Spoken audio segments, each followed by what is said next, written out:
আচ্ছা দেখা যাচ্ছে কিনা? আচ্ছা জি স্যার। তোমরা চেষ্টা করবা বইতে যাই থাকুক না কেন খাতার মধ্যে ইংরেজিতে অ্যান্সার দেওয়ার জন্য। বইতে যদি বাংলায় উদাহরণ দেওয়া থাকে থাকুক, ইংলিশে লিখবো। মনে করো 9 7 ব্র্যাকেটে 8, কথা কি ঠিক আছে? এটা কি হতে পারে কিনা? না স্যার। কেন হতে পারে না? না স্যার, হতে পারে না স্যার বেস স্যার আছে 9 8, আছে। স্যার। 9 আছে স্যার, বেস স্যার তো 9 8 আছে, পড়বে। এই জন্য হবে অক্টালে না তো স্যার, 9 নাই স্যার। বেজের থেকে বড় হবে না। হ্যাঁ হ্যাঁ, গুড।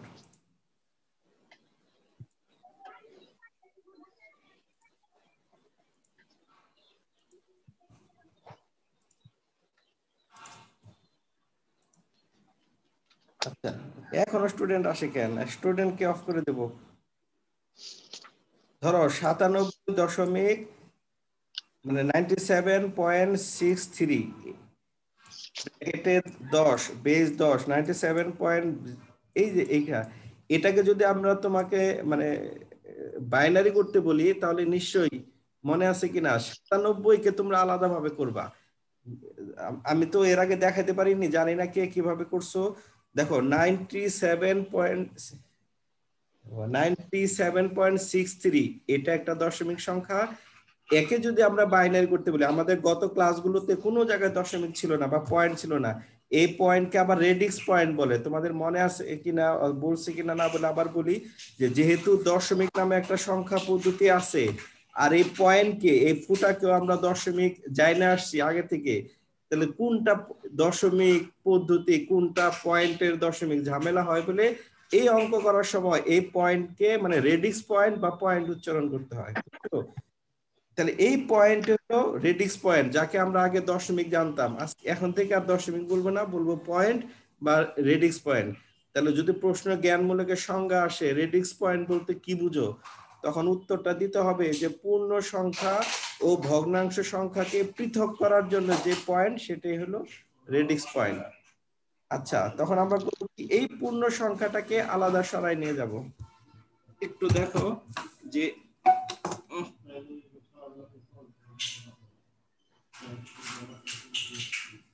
আমরা করব কি, যদি এই অঙ্কটাকে বাইনারিতে রূপান্তর করতে বলে 97 কে আমরা যেভাবে পারি সেভাবে করে ফেলবো। একটু ঝামেলা হচ্ছে।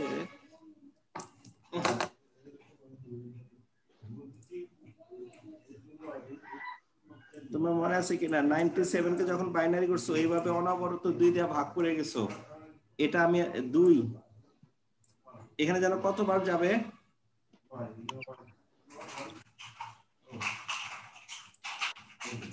স্যার 48।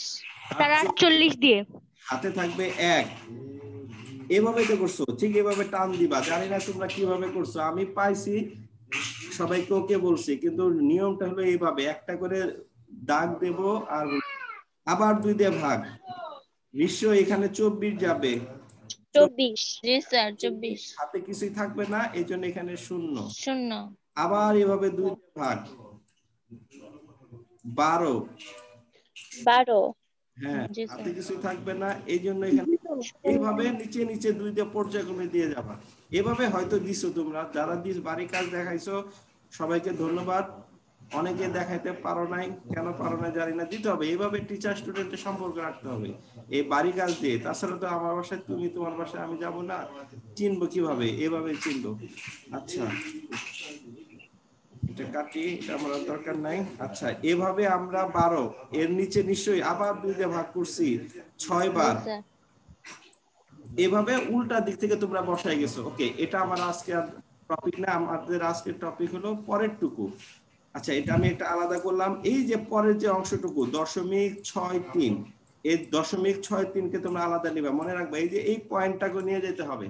তাহলে যদি পূর্ণ সংখ্যা দশমিক সংখ্যা মিলানো কোনো অঙ্ক দেওয়া থাকে, পূর্ণ সংখ্যাটাকে আগে যেভাবে শিখছো সেভাবে বাম পাশে 2 দিয়ে অনবরত ভাগ করে উল্টা দিক থেকে বসাই দিবা। আর দশমিকের পরের অংশটুকুকে ডান পাশে নিয়ে আসবা। নিয়ে আসার পরে এভাবে গুণন 2, যেহেতু আমরা বাইনারি নিয়ে কাজ করতেছি, গুণন 2। দেখো, আচ্ছা 1.63 এটাকে 2 দিয়ে গুণন করব। 2 দিয়ে গুণন করলে কত হয়? 3 দুগুণে 6, 6 দুগুণে 12, 2 12 1 1.26 কিনা দেখো। জি স্যার। জি জি স্যার। স্যার জি স্যার। এরপরে করব কি, এই যে পয়েন্টটা আছে রেডিক্স পয়েন্ট,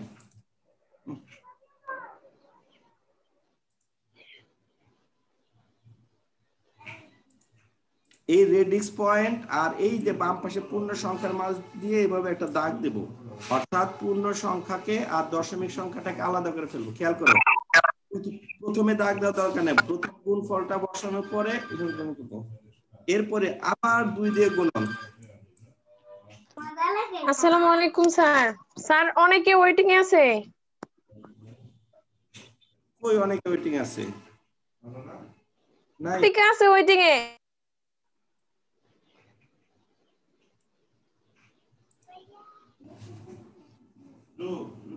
না না, আমার এখানে তো কোনো ওয়েটিং দেখাচ্ছে না, সবাইকে অ্যাকসেপ্ট করা আছে। তুমি কোথায় পাইলা? ঠিক আমাকে মেসেজে বলতে। না না, এখন অ্যাকসেপ্ট করে দিছি। ওই নাইমাকে ইয়েকে করিনি, ওই সেই ঘুরনি মেয়েটা বেড়াইতেছে, এখনো মনে হয় বেড়াইতেছে, ওকে অ্যাকসেপ্ট করি না এই জন্য। আচ্ছা, আবার 2 দিয়ে গুণন। দেখো দশমিকের ডান পাশেটাকে গুণন করবো। আমি যদি মাঝখানে এই ডিভাইডারটা না দিতাম তাহলে আমাকে 1 সহ গুণন করা লাগতো। দেখো আমি এইভাবে এই বাউন্ডারি দেওয়ার উদ্দেশ্য, পূর্ণ সংখ্যা 1 চলে যাবে বাম পাশে। এবার 0.26 কে আমি 2 দিয়ে গুণন করলে আসবে কত? 0.52। খেয়াল করছো? তাই তো হবে, যেহেতু এই পাশে কোনো পূর্ণ সংখ্যা নাই এই জন্য এই জায়গাটা হবে 0। আমি কিন্তু 1.26 কে গুণন করিনি, আমি শুধু 0.26 কে গুণন করছি। এরপরে আবার 2 দিয়ে গুণন। 2 দিয়ে গুণন করলে আসবে 2 দুগুণে 4, 5 দুগুণে 10 এর 0, হাতের এই পাশে আসবে পূর্ণ সংখ্যা হিসেবে 1।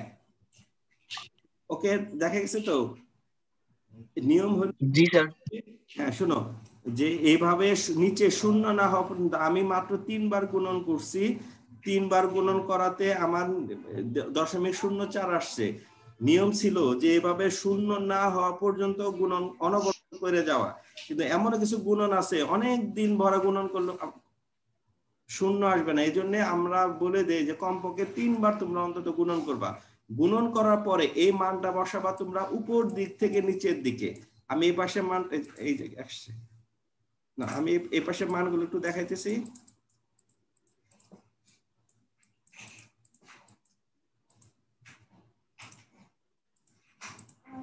ইনশাআল্লাহ আগামী দিন আমি বোর্ডে যাব, আজকে একটু কষ্ট করে এভাবে বুঝে নাও।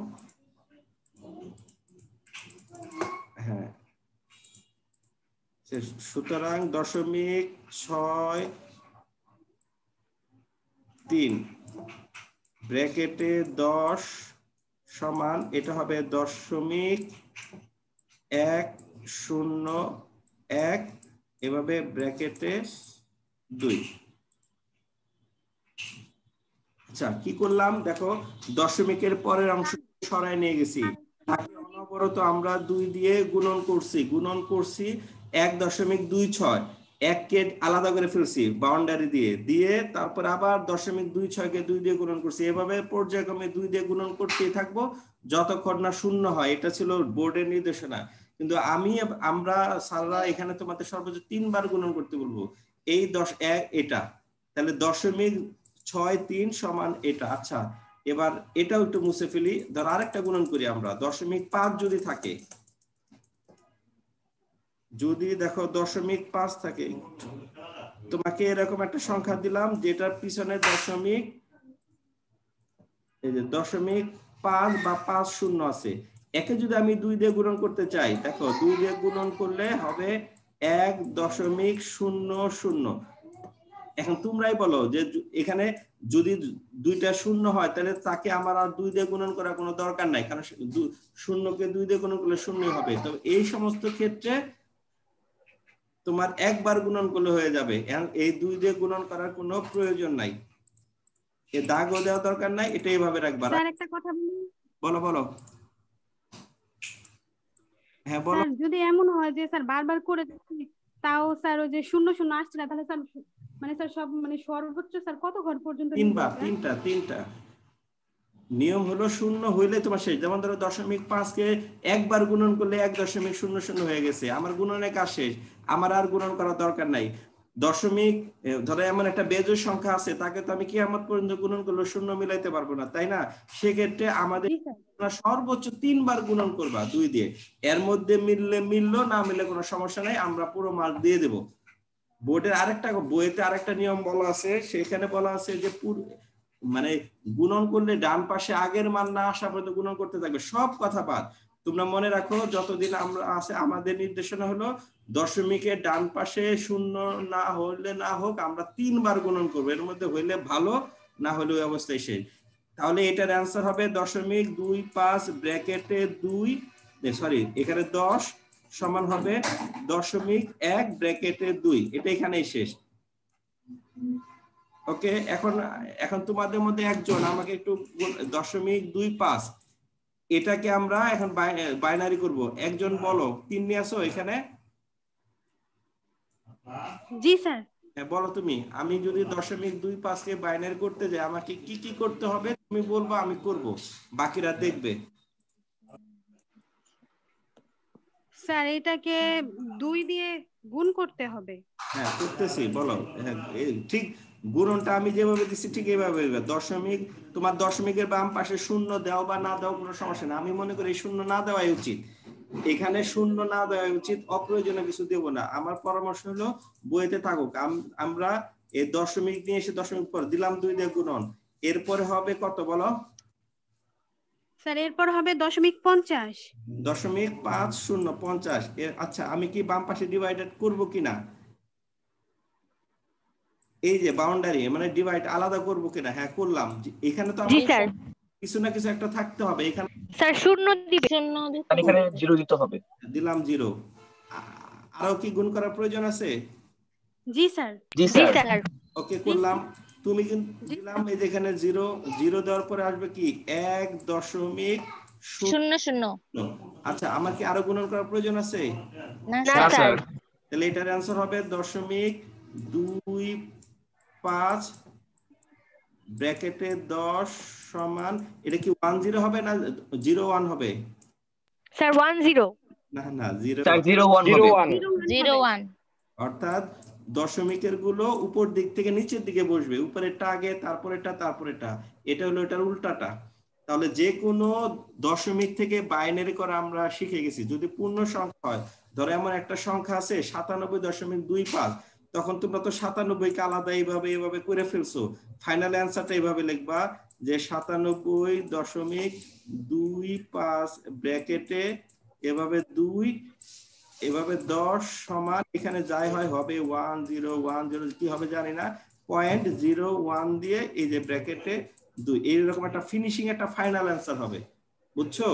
তাহলে পূর্ণ জি স্যার। জি স্যার। সংখ্যা 97 একটা বের করে রাখবা, এটা নিচ দিয়ে এখানে আবার দশমিকটা বের করে ফেলবা। ওকে, এটা যদি সম্ভব হয় তাহলে নিশ্চয়ই যে কোনো মানে যে কোনোটাতে পারবে। এখন আমরা দশমিক থেকে যদি অক্টাল করতে যাই তাহলে কি করতে হবে? ওইখানে আমরা 8 দিয়ে ভাগ করছিলাম, নিশ্চয়ই এখানে 8 দিয়ে গুণন করতে হবে। জি স্যার। এবার আমরা জি স্যার। একটা পূর্ণ সংখ্যা এভাবে করি। পূর্ণ সংখ্যাটা তোমাদের এর আগে করাই আছে, সবাই আমাকে বাড়ি কাজ দেখাইলে। এখন দেখো 56.56 আছে ব্র্যাকেটে 10, এটাকে আমরা এখন অক্টালে করব। একটু দেখি আর কে কে আছে এখানে।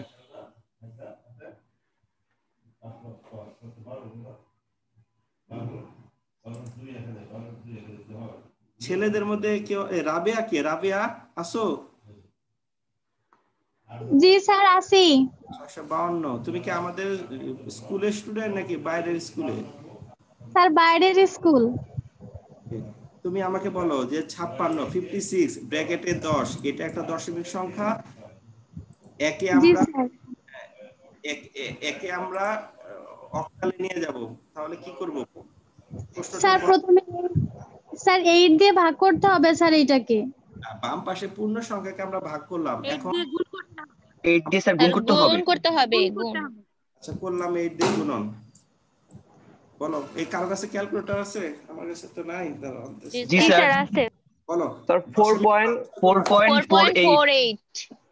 4.48 48 ওকে এরপর ডিভাইডারটা দেব তাই তো জি স্যার এই যে দিলাম খাড়া দাগ আবার 8 দিয়ে গুণন স্যার 3.84 এটা কি তুমি 4 তো নিশ্চয়ই 4 কে ধরো নাই তাই না না স্যার দশমিকের বাম পাশে 4 কে ধরবা না ধরবা দশমিকের ডান পাশে 4 এ ওকে কত হলো 84 3.84 আরেকবার করি কি বলো তিনবার করব যেহেতু নিয়ম সবার জন্য একই নিয়ম হ্যাঁ এটা কত হবে 6.72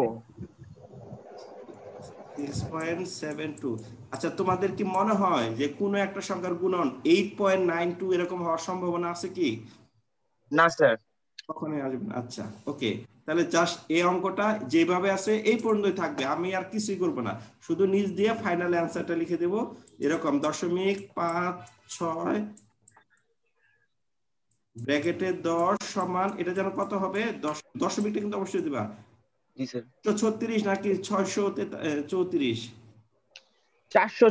436 4 3 6 ব্র্যাকেটে 8 ওকে হয়ে গেল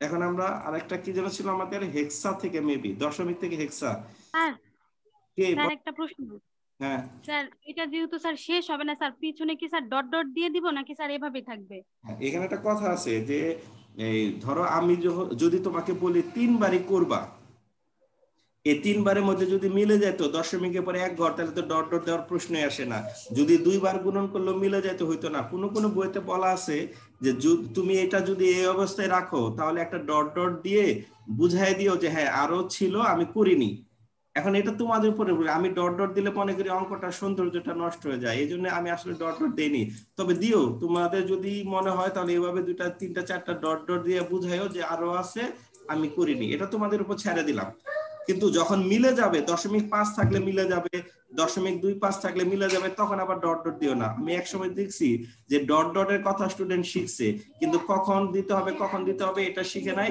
দেখলাম পয়েন্ট 1 পয়েন্টও ডট ডট ডট দিয়ে দিছে তুমি বলো 1 পয়েন্ট ডট ডট কখনো হয় না স্যার না স্যার আসলে এই বছর তোমাদের জন্য ডট ডটটা উজ্জ্বল করলাম এখন ইচ্ছা তোমাদের উপর ছেড়ে দিলাম যে যদিও একাধিক 3 বার গুণনের পরেও না মিলে তোমরা ইচ্ছে করলে ডট ডট দিতে পারো না দিলেও কোনো সমস্যা নাই এটা উত্তর হয়ে গেছে জি স্যার জি স্যার আচ্ছা চলো এবার আমরা এই 56 দশমিক মানে 56 কে আমরা এবার হেক্সাতে নিয়ে যাই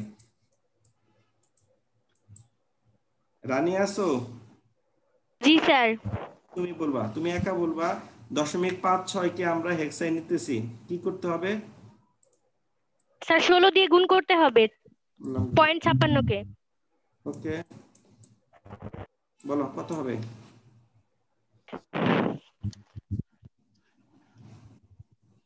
স্যার 8.96 দিলাম 8.96 দিলাম ডিভাইডেড আবার 0.2 0.8 নাকি 0.16 আরে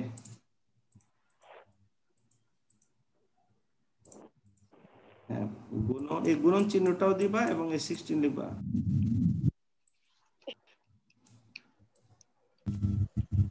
জি স্যার তারপর হচ্ছে 15.36 15.36 পয়েন্টটা সবসময় দাগের ডান দিকে দিবা একই দিকে দেওয়া জি স্যার হ্যাঁ আর আরেকবার করি 0.16 হ্যাঁ এটা 5.76 হ্যাঁ 5.76 এখন ফাইনাল অ্যানসারটা কি হবে